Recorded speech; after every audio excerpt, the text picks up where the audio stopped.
नमस्ते फ्रेंड, आप सभी का एक बार फिर से स्वागत है। और फ्रेंड्स, पिछले 2-3 दिनों में आपने सोचा सुना होगा कि गवर्नमेंट बैंक प्राइवेटाइजेशन से पीछे हट रही है।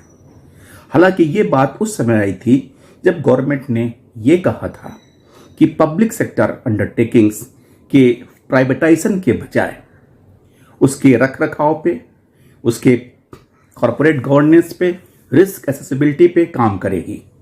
और ऐसा एक स्टेटमेंट हमारे जो केंद्रीय मंत्री श्री हरदीप सिंह पुरी के स्टेटमेंट के बाद आया था। और ये बात उठने लगी कि अब पब्लिक सेक्टर बैंक का प्राइवेटाइजेशन के बारे में गवर्नमेंट अपना आइडिया ड्रॉप कर रही है। हालांकि इस तरह का स्टेटमेंट गवर्नमेंट में स्पेसिफिकली नहीं दिया था। एक इकोनॉमिक मैगजीन के हवाले से कि यूनियन बजट 24 गवर्नमेंट में push for increase privatisation of the PSU banks. The government may bring new amendments to the Banking Regulation Act as well as some other laws during the Union Budget 24 session which can lead to the government's shareholding in public sector banks dipping below 51%.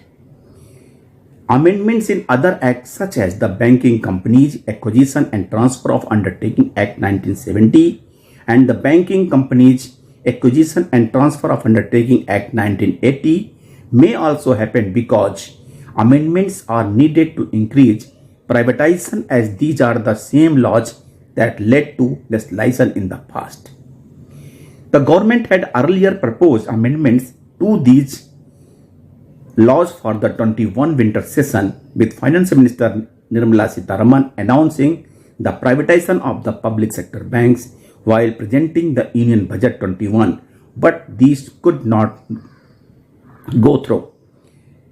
Other than IDBI, we proposed to take up the privatization of 2 PSB and 1 general insurance company in 21-22, she said.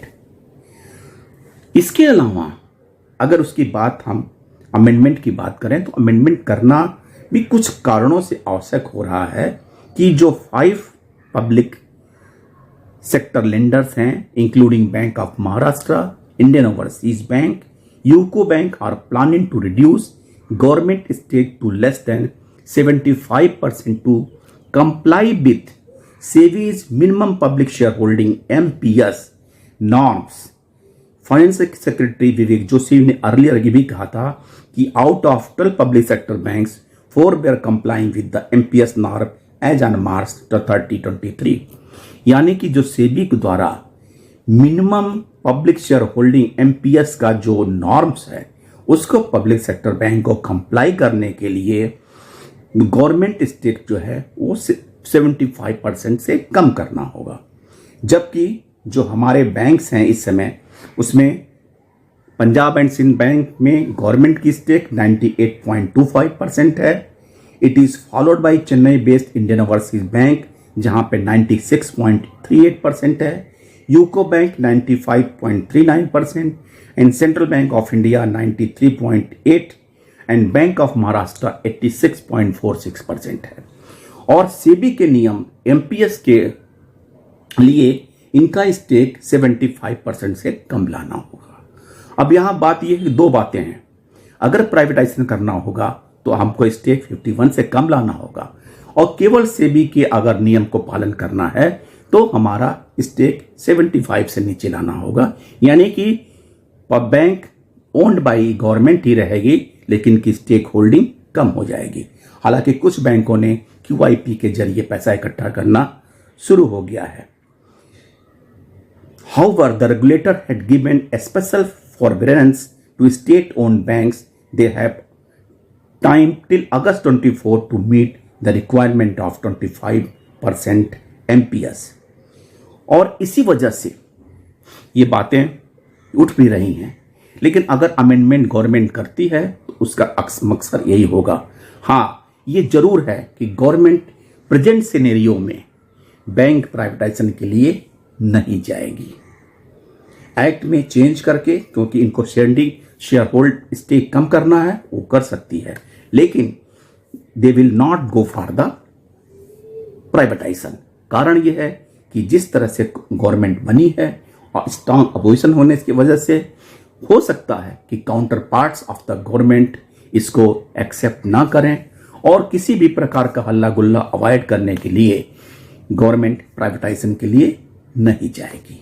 जहां तक scenario का सवाल है, लेस्ट जब तक हमारा parliament शुरू नहीं होता है वाकई इसमें क्या हैपनिंग होती है, नोबडी कैन प्रिडिक्ट इट। और दूसरी बात है 5 डे बैंकिंग के बारे में। 5 डे बैंकिंग के बारे में जैसा कि पहले भी बताया जा चुका है कि जो 12th बाइपार्टाइट सेटलमेंट हुआ उसमें इस बात को एग्री किया गया कि कुछ टाइमिंग्स बैंकिंग आवर्स बढ़ाने के बाद 5 डे बैंकिंग लागू की जाएगी और इस आशय का एक नोट भी 12th बाइपार्टाइट सेटलमेंट में डाला गया और प्रपोजल रिकमेंड करके आईबीए ने ministry of finance DFS department को भेजा और इस बात को डीएफएस ने भी अपने आरटीआई में एग्री किया है कि उनके आईआर सेक्शन में 5 डे बैंकिंग का प्रपोजल रखा हुआ है।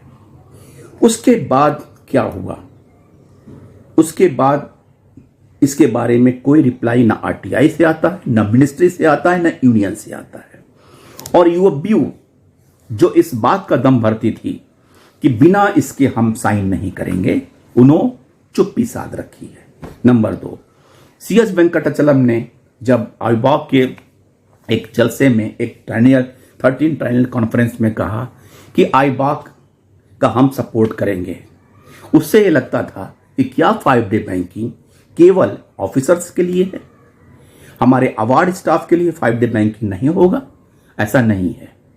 फिर भी जो सीएस वेंकटाचलम का रिप्लाई था वो गैर जिम्मेदाराना और लापरवाही से भरा हुआ था, जैसा कि वो हमेशा करते हैं और बैंकर्स के बेनिफिट के अलावा वो सारे पॉलिटिकल एजेंडा फॉलो करते हैं।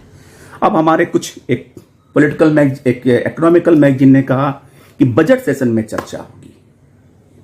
ऐसा नहीं लगता है। देखिए 5 डे बैंकिंग के लिए government is sufficient to take एक डिसीजन, जबकि आईबीए से इन प्रिंसिपल एग्रीमेंट एक इन प्रिंसिपल सैंक्शन अप्रूवल मिल चुका है, यानी कि केवल एनआईए एक्ट में एनआईए एक्ट के सेक्शन 25 में चेंज होना है। ये कभी भी किया जा सकता है, न कि बजट सेशन का कोई इससे लेना देना है। उसके बाद आरबीआई से कंफर्मेशन, आरबीआई से अप्रूवल और मिला के इम्प्लीमेंटेशन। आपको याद होगा कि जब एलआईसी में लागू हुआ था तो ऐसे सारी प्रक्रिया, ऐसा कुछ नहीं था बजट सेशन में डिस्कशन होगा उसके बाद फाइनलाइज होगा, क्योंकि गवर्नमेंट के लिए ऐसा कोई बड़ा मुद्दा नहीं है इसका अप्रूवल देना। सो हम इस बारे में केवल ये सोच सकते हैं, हालांकि उस मैगजीन ने यह भी दावा किया है कि दिसंबर तक होने की संभावना है, लेकिन इस बारे में केवल ये एक अंदाजा लगाया सकता है। ये कहना मुश्किल है कि ये जुलाई में लागू होगा या दिसंबर में लागू होगा। हाँ, इतना जरूर है कि अगर गवर्नमेंट ने इसका कोई रिफ्यूजल नहीं दिया है तो ये इम्प्लीमेंट होना है, समय लग सकता है, लेकिन 5 डे बैंकिंग इंडस्ट्री में इम्प्लीमेंट जरूर होगा। ये केवल देरी हमारे नेताओं का केयरलेसनेस, गैर जिम्मेदाराना रुख है जो चुपचाप शांत पड़े हुए हैं। थैंक यू फ्रेंड्स, नमस्ते।